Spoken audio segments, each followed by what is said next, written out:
मेरे प्यारे साथियों, जैसा कि आप सभी जानते हैं, हम लोग इस YouTube चैनल पर इतिहास का अध्ययन कर रहे हैं और इस इतिहास के अध्ययन में हमने अभी तक ये समझा कि इतिहास क्या है और इतिहास के बारे में विभिन्न विद्वानों ने जो विचार दिए थे उसका हमने अध्ययन किया। अब हम इतिहास के महत्व को बताने के लिए हम उस औपनिवेशिक काल के बारे में चर्चा करेंगे जिस औपनिवेशिक काल के शासकों ने इतिहास को समझ करके अपना शासन प्रशासन चलाया। आप मेरी बातों से जान गए होंगे कि हम अंग्रेजों के बारे में बात कर रहे हैं। अंग्रेजों के बारे में बात कर रहे हैं। जब 1764 में बक्सर का युद्ध हुआ और अंग्रेजों ने यह युद्ध जीत लिया, उसके बाद इलाहाबाद की संधि हुई और इलाहाबाद की संधि में हिंदुस्तान के बादशाह ने बंगाल, बिहार और उड़ीसा की दीवानी अंग्रेजों को दे दी। जो लोग इतिहास बिल्कुल नहीं जानते हों वह लोग बस इतना समझें कि जब अंग्रेजों ने भारत का शासन मुग़ल बादशाहों से अपने हाथ में ले लिया या फिर कम से कम बंगाल, बिहार, उड़ीसा का शासन अपने हाथों में लिया, तब उन्होंने भारतीयों के प्राचीन धर्म ग्रंथों और प्राचीन ग्रंथों का अध्ययन करना जरूरी समझा। क्योंकि मैंने पिछले वीडियो में ही आप लोगों को बताया था कि अगर किसी देश, किसी राष्ट्र, किसी समाज, किसी संस्कृति पर शासन करना है तो सर्वप्रथम हमें उसका इतिहास जानना जरूरी हो जाता है। अंग्रेज पश्चिम से आए थे, उनकी भाषा अंग्रेजी थी और भारत में अधिकतर स्थानीय भाषाएं प्रचलित थीं और धर्म ग्रंथ मुख्य रूप से संस्कृत भाषा में थे और कुछ स्थानीय भाषाओं के भी ग्रंथ रहे होंगे। अब अंग्रेजों के सामने प्रशासन के लिए एक समस्या भाषा की उत्पन्न हुई, इसलिए और वह भाषा न जानने के कारण भारत के स्थानीय निवासियों के रीति रिवाज, कानून, नियम समझ नहीं पाते थे। इसके लिए उन्होंने अनुवाद का सहारा लिया, ट्रांसलेशन का सहारा लिया और सबसे पहले 1776 में NB हेक ने मनुस्मृति का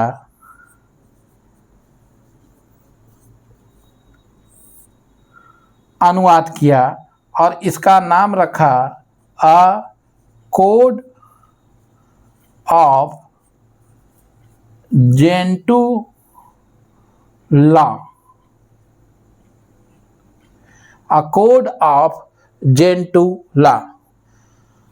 सबसे पहले मनुस्मृति का ट्रांसलेशन हुआ। इसके पीछे जो कारण है वह इतना है कि अगर भारतीय समाज को समझना है तो भारतीय धर्म ग्रंथों को समझना है और उस धर्म ग्रंथों में भी स्मृतियों को समझना है, क्योंकि स्मृति ग्रंथों में ही रीति रिवाजों, सामाजिक नियमों का उल्लेख है और इस दृष्टि से मनुस्मृति सबसे अधिक प्रचलित नियम कानूनों वाली स्मृति है। अब जब 1776 में NB हेक ने मनुस्मृति का कोड ऑफ जेंटू लॉ के नाम से अनुवाद कर दिया, तो उसके बाद अंग्रेजों ने सोचा कि क्यों ना हम कोई एक ऐसा विभाग खोलें जिसमें हम इस अनुवाद के कार्य को और अधिक बढ़ाएं और भारतीय संस्कृति को समझने का प्रयास करें। तब 1784 में विलियम जोन्स ने एशियाटिक सोसाइटी ऑफ बंगाल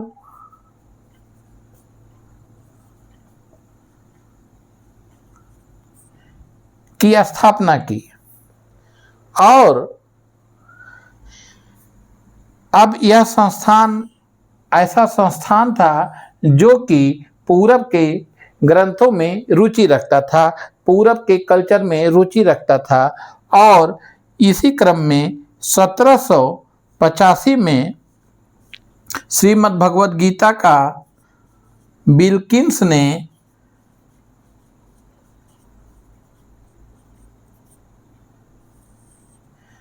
अंग्रेजी में अनुवाद किया। उसके बाद 1789 में यही विलियम जोन्स ने अभिज्ञान शाकुंतलम का अंग्रेजी में अनुवाद किया। तो आप लोग इतना तो समझ गए होंगे कि चूंकि मनुस्मृति सामाजिक नियमों और रीति रिवाजों से भरी पड़ी थी, इस कारण इसका अनुवाद यहाँ के शासन प्रशासन के लिए आवश्यक था। लेकिन गीता और अभिज्ञान शाकुंतलम का अनुवाद क्यों किया गया? किसी भी देश की धर्म एवं संस्कृति को समझने के लिए सर्वप्रथम हमें उस देश के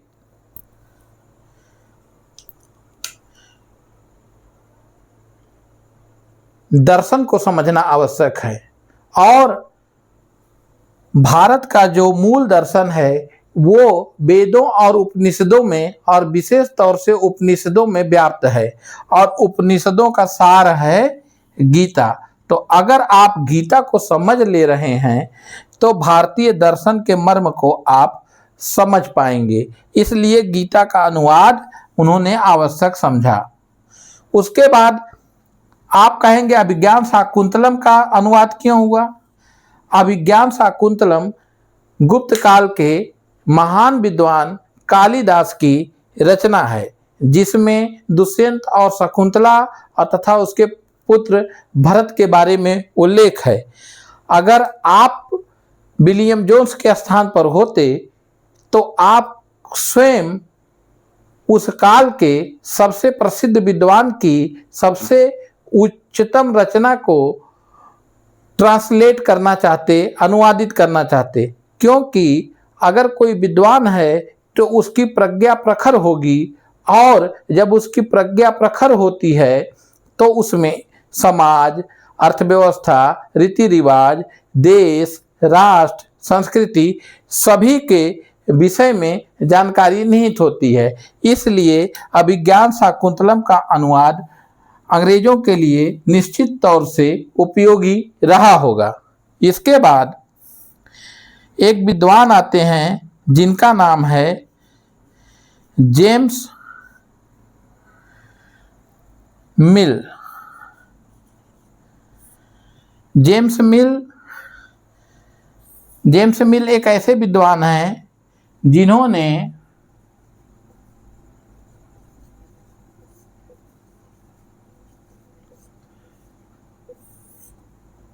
एक पुस्तक लिखी जिसका नाम था the history of British India और उसमें उन्होंने प्राचीन काल को, हिंदू काल, मध्यकाल को, मुस्लिम काल और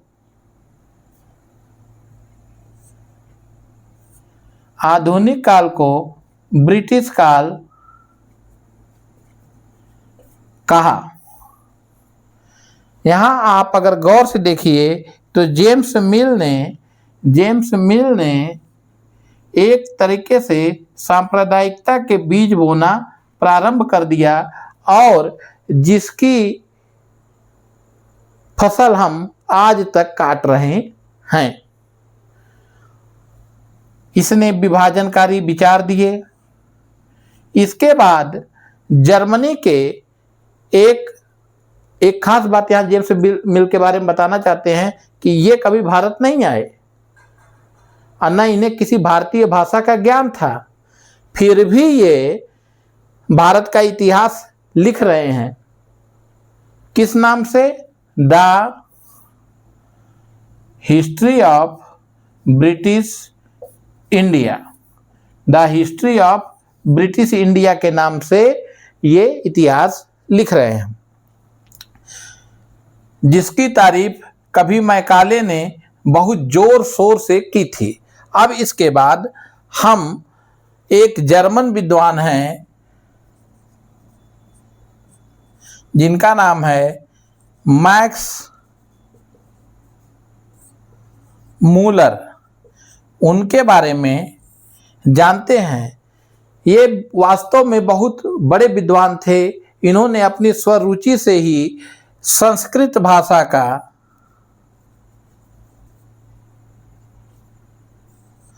कृत भाषा का अध्ययन किया और वेदों पुराणों का अध्ययन किया और उसके बाद इन्होंने एक पुस्तक लिखी जिसका नाम है सेक्रेड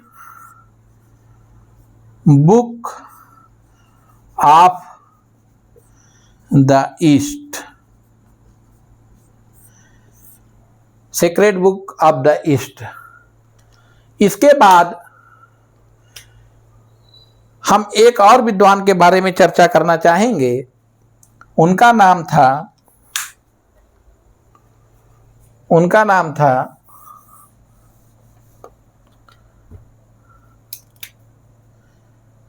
स्मिथ। स्मिथ एक ऐसे विद्वान थे जिन्होंने अर्ली हिस्ट्री ऑफ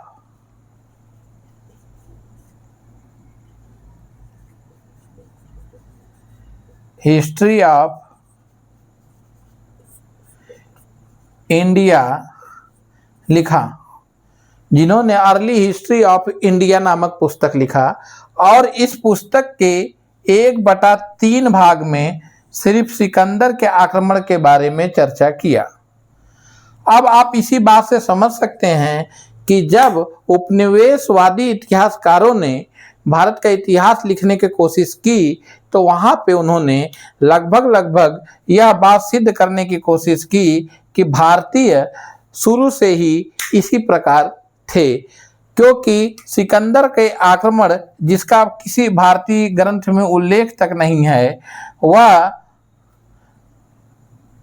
स्मिथ उसका उल्लेख 1/3 भाग में अपने बुक के कर रहे हैं ताकि वह दिखा सकें कि सिकंदर ने भारत को जीता था, जबकि ऐसा था नहीं। वह भारत का एक कोना भी कायदे से जीत न सका था और उसके बाद स्वतः पराजित होकर के स्वयं से उसकी हिम्मत टूट जाने के कारण उस समय के शासकों की और भारत की युद्ध शैली को देख करके उसकी हिम्मत टूट गई और वो उसके सैनिकों ने जवाब दे दिया और वो लौट के चला गया। आप यहाँ पर देखें, इस पूरे विषय को बताने के पीछे जो उद्देश्य है वह यह है कि आप ये जानें कि इतिहास इतना महत्वपूर्ण होता है कि किसी देश के संस्कृति को जानना है, किसी देश के समाज को जानना है, किसी देश पे शासन करना है, किसी देश की सत्ता का संचालन करना है, उसके लिए हमें उसके विषय में जानकारी होनी चाहिए जिससे कि हम उचित निर्णय ले सकें। और अंग्रेजों ने इस बात को भली भांति समझा। गुप्त काल में हमारे यहाँ एक विद्वान हुए जिनका नाम था विष्णु शर्मा। विष्णु शर्मा ने पंचतंत्र नामक एक पुस्तक लिखी, जिसमें अपरिचित कारक एक खंड है और उसमें उन्होंने बताया है, मुख्य रूप से उसका सार यह है कि अगर आपको कोई भी कार्य करना हो या कहीं पर सत्ता स्थापित करनी हो या फिर कोई उद्देश्य पूरा करना हो तो सर्वप्रथम उसके बारे में परीक्षण करिए, उसके बारे में जानकारी प्राप्त करिए। और अंग्रेजों ने भारत को प्रशासित करने के लिए, भारत में अपना उपनिवेशवादी शासन स्थापित करने के लिए सर्वप्रथम भारत के बारे में जानकारी प्राप्त की और उसके बाद उन्होंने उसको प्रशासित किया। यह टॉपिक महत्वपूर्ण है और इसका एक बार रिवीजन अवश्य कर लीजिएगा। नमस्कार, धन्यवाद।